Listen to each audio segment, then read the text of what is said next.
view can be lifted, but not things to like be kolanut. seen, to be seen like this issue of kolanut. You don't think kolanut breaking is very relevant. Why should women be dragging kolanut? But the thing is, from what you just said, it seems in protecting the ego of men, you subject women to harm, to violence, to mistreatment. I didn't say by what you just said. Okay. Because you talked about how this thing is just to protect the men because they are the head. Once it goes off and everything goes out with it. For me, it's just about men ego, protecting the men ego. That protecting is very the important ego to of men, protect it. you subject women. I think this is taking us back to the conversation. There is no harmful practice in we this had thing. about values. I don't advocate anything harmful practice for the women, but give men that pride of place they deserve. That is my own. How does it become a harmful practice to say that breaking of kolanut is exclusive preserve of men? Wow. Does it hurt the woman physically? Does it subject to the woman to? Comrade, I said it already. Some things are trivial, and I'm not interested in their gender roles, and there are some things that you cannot take out. That's what I think. But then, when you talk about preserving the pride of place that they deserve, I think this is encouraging people having this mindset of deserving as against earning. Deserving. I mean, yes, as against earning. As this mindset of right as against earning it. Earning that, yes. You know, for me, it's taking us back to the conversation we had the other day about suicide against men. We talked about male depression among men, and then Zero Suicide Day. You know, it takes us back to the fact that things like practicing, traditional acts and cultural acts that encourage preserving the pride and right of men helps us indirectly groom men who do not even work to earn certain rights and privileges. They just balance. I'm a man, so I should get this right. So you are a man, you do not provide, but you want your wife to be answering you, sir. You want her to be doing all the duties, adding to that of the protector and the provider. And you find out that these days they now mask the madness with alpha male. Come on, bro, what is an alpha male when you cannot provide and protect? You are not any alpha male, oh. You are a mailbox. Of course. Of course, if a man doesn't play his role, of course, you've lost your manliness. No doubt about that. And that is why we said it the other day, that once you lose your guards in terms of being up and doing to be the man actually in charge, it's already the fact that you've lost your prestige. Now, these things, like I said, Igbo people know the reasons why they kept it so. Because even in masquerade culture, in the Igbo land, women doesn't participate in masquerade culture. It is assumed that the masquerade is the mask concealing the spirit. But I did say... But do you know, is the tendency that women can actually, when they see these things, they can easily reveal the person behind that mask. I don't get. What do you mean? What do I mean? It's a stereotype about women. They can't control their mouth. No. The thing is that masquerade. Somebody is behind the masquerade, and once it comes out as a masquerade, it is seen as a spirit. When it comes, people will be running. If you allow women to be that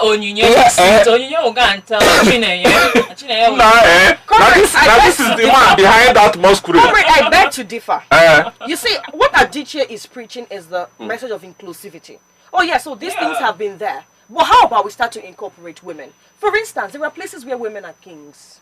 This is because there is inclusivity. It started being practiced by their forefathers. So for instance, if a monarch, if it's absolute monarchy and the man dies without having a son, a daughter takes over. I think she is simply preaching the message of inclusivity generally in Igbo culture. I mean, what are you not saying about the women and masquerades? The same women who understand the secrets of doing certain things. That one is like gender role. It has nothing to do with, There are reasons why they were put up. He's saying that these things are put up because of certain reasons. And I'm saying, even if the net is set up to be wider, you realize that when women get to the stage and all the indoctrination and stuff, they understand the rules and they keep by the rules. Come on, what are we not saying? Women keep by rules in several professions across the world. Unlike the men. What are you not saying? That's out of secrecy. No, I don't. Are you saying women cannot keep secrets? Women can keep secrets. So what are you now saying? But the preponderance of revealing some of these things to trivialize it. What are you coming? That should be a gender rule, as against women not being able to keep secret. That would have been excusable. Yeah, in terms of this kolanut breaking, to be honest with you, yes, when I saw it, I was like, well, Chimamanda, please leave them with their kolanut. Yes. You know, let's focus on more germane issues, which is like discriminatory practices. That's what Chisom said. Widows. Yes. But I've been listening to you, comrade. You have not been able to convince me why I have to agree that women should not start participating in breaking kolanut, because they are taking it back to men ego. It's not convincing enough. So you cannot convince people like Chimamanda Ngozi Adichie that this has nothing to do with subjugating women to the lowest level. So how do you go about convincing other people that this is not about subjugation? Not at all. We've talked about gender rules here. So the thing is that Igbo culture, that kolanut ritual is the exclusive preserve of the men. Why should women challenge it? We should be concerned in some other practices that are subjugating and what have you. All these things, some people that still subject widows to all manner of things. And you know that in Igbo culture before now, where a woman will live in her husband's house all the days of her life. Yeah. But once she dies, they tell you that they cannot be buried in their husband's home. You take the corpse back to the people. That is Igbo culture. Not general, comrade. Some persons had exceptions. That has been originally Igbo culture. Yeah. But it's evolved. That is evolved. Okay. Christianity came in, a lot of other people challenged it. Comrade, I beg to differ. Do you know why that was really a thing then? Because the kind of intertribal marriages we have now did not exist then. And so it is easy for a woman who is married in Obosi and she is from, say, Onitsha, for her corpse to be returned to Onitsha. Yeah. Now imagine a woman who is from Obosi and then she's married to someone in Kano. Abba now. But now some cultures have made it different. Some places you just take an ngiga, something called ngiga, like this thing they used to roast meat, back to them, symbolizing that their child has died. This is what you're returning. Some people you take goats back. Yes. So I think in all of these things, at the end of the day, it is the fact that as we are growing, as we are evolving, as we are spreading, we have to find ways to make things easy for ourselves. We cannot come and kill ourselves by ourselves. Imagine the stress of telling somebody whose mother is married to a man in Sokoto, and then the mother dies there in Sokoto, and you start to tell the children, oh, you make arrangements to bring her back to Onitsha for Abba now. I mean, you self-check them. Being sensitive. But these other ones that are still within the same community, but they will take it back to the husband's, take the cost back to the father's family. No, because over time there have been modifications. So things become normal. With modifications, some things are now normalized. So if you look at that one, for example, it's discriminatory, and it doesn't make any sense. And that is why you see, we don't need anybody. Do you know that there are some people, some communities that are still standing seriously on that? That once their daughter dies, you can never bury her. Even till today. By majority, those things have been overcome. You don't even talk about it again. So when people find themselves in such an environment, will it be against tradition? Will it be unheard of to push for change in such an environment?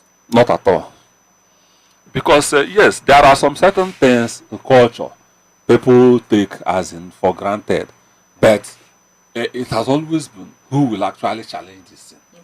Okay. Because when people challenge it, it will be subject to thorough scrutiny, and people will actually realize that these things we have been holding on to really doesn't actually fancy us. It's not even in our best interest. There is need for us to amend these things. Because somebody has challenged it actually, and you see it, they break that cycle. So some of these things are in need of people who will actually take it up to challenge. So that in such a way that it can go to the extent of even going to the government. That government will now make it as a law. And it finally settle these things, and everybody will just go home and rest. I purposely agree on that one. But you think there are certain cultures and traditions that should not be debated, such as kolanut breaking. Yes, they are so trivial that when you debate it, you are just like pushing as if it's because you are claiming equality. But if it's trivial, how come men are still holding on to it like their life depends on it? That is more reason why it should change, don't you think so? Well, I don't know. Like I said, I did say initially also that I've not done full research on this Igbo kolanut ritual and what it entails. Well, there were some people under the comment section that were saying women in their household break kolanut. Wow. In their household. And some people were saying, well, that's your household. Come to a gathering and do it and let's see you. So I'm just wondering, what is so sacred about it? It means that in their own estimation, there are no-go areas. Yeah. You saw that time some Igbo women in diaspora were doing this also title taking, snapping, backslapping 3 times, and what have you. That thing would have led. Do you know that those people later recanted and did a public apology that they were misquoted, misrepresented, and what have you? So, because certain people wanted to take it up as in such a way that this the women behind those things, they were fished out from their various communities and dealt with according to culture and tradition of their people.